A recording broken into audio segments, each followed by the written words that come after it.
So let's shift over to the book for this week. And the book is, again, this one technically isn't Blaxploitation either.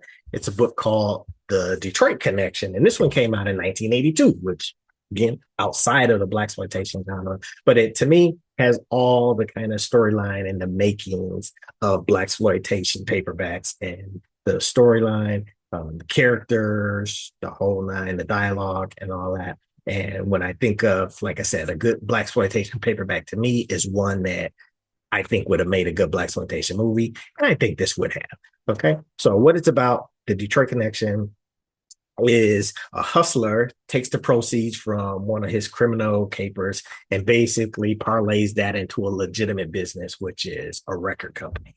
And the cool thing about this one that I enjoyed as well is this took place. So his record company is in Detroit. The whole story took place in Detroit. So that was kind of like another reason for my excitement over this one. And it mentioned throughout a lot of places in Detroit that I was familiar with, and actually mentioned some people, some character names of prominent Detroit figures. So that kind of endeared me to this particular one as well. So Detroit Connection, pretty cool. Some interesting side notes is, it was written by Fritz Hill in 1982, came out on Holloway House also. But a couple of interesting notes in this one is one of the main characters in the book is a lawyer by the name of Steve Fisherman.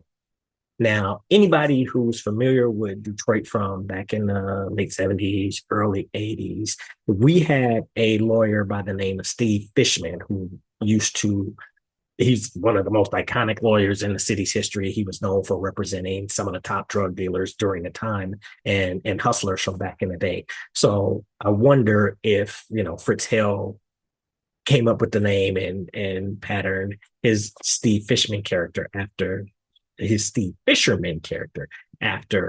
iconic lawyer Steve Fishman. Who knows? My guess is he probably did. But this Detroit Connection, definitely a good read to pick up.